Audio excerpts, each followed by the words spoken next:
Hi guys, खुलुमबाय गामिसार बर' channel जानानै फिनखेबसेबार बयखौबो गोसो गोरबोजों बरायग्रोनाय जाबाय।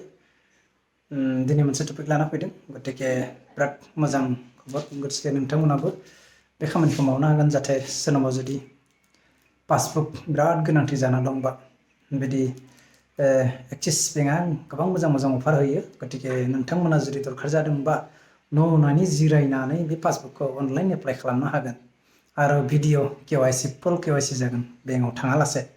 गतिके अनलि नोंनि आखायाव थानांगोन पान कार्ड आधार कार्ड। गतिके सरायजोबोर नायबाय था। गतिके जोंनाव गोबां खामानिनि थाखाय पासबुक नांथारगौ। पासबुक गैयाबा दिनैनि जुगाव जेबो खामानि जाया। आरो लोगोसे बे एक्सिस बेंकआ जोंनि अनलाइन खेथ्रआव सरकारि जुदि अनलाइन खालामो बे फैसा दाननायावबो गोबां गोनांथि जायो। बेखायनो आं बे एकाउन्टखौ खुलिनाय जादों। गतिके आं अनलाइन खुलिदों गावनो। गतिके दिनै आंना एटिएम सफैबाय, बेखौनो एटिएम एसे देखायनो नागिरदों। गतिके फिजिकेल एटिएमआ फैबाय, अनलाइन फैदों। पस्ट अफिसाव फैयो बिदि पस्ट अफिसाव फैयो। गतिके रायजोफोर एटिएमआव मा दं देखायगोन, नोंथांमोना नायना ला। आरो जायफोरा आंनि भिडिअखौ जोबजासे नायबाय थायो बिसोरखौ रोजा रोजा साबायखर। जायफोरा गोदान फैदों आंनि चेनेलखौ प्लिज अननानै साबस्क्राइब खालामना लादो जाहाथे आं बिदिनो गोदान गोदान टपिक बानायनो हायो। गतिके रायजोफोर नायदो आंना एटिएमआव मा फैदों।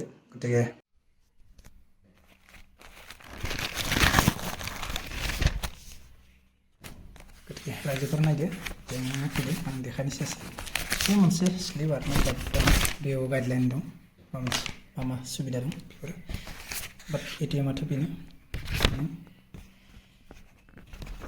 एटिएमआ बे रिसिप्ट। गतिके रायजोफोर बेनो मोनसे एटिएम फैदों। एटिएमजों लोगोसे बे स्लिप थायो आरो लोगोसे बे माबा मोनसे मा मा सुबिदा दं बेफोर लिरनाय थायो। लोगोसे बेनो लोगोसे पिनाथ' बानायनांगोन। गतिके अनलाइन बेयाव डाइरेक्ट नम्बर फैया।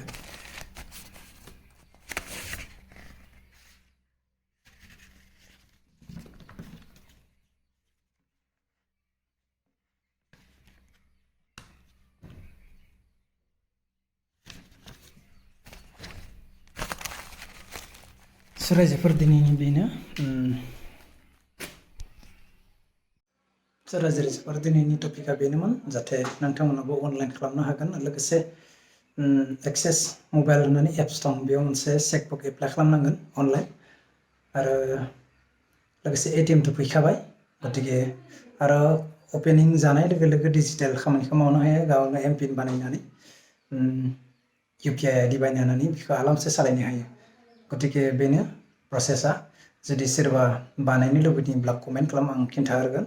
गतिके गुगोलाव थांनानै डाइरेक्ट एक्सिस बेंक लिरबानो अनलाइन प्रसेसा फैखागोन। बेयाव हाबनानै आधार कार्ड पान लानानै बेजोंनो फुल केवाइसि खालामनानै आं आरामसे बानायनो हागोन आरो पासबुकखौ। गतिके बेनोसै दिनैनि प्रसेसा।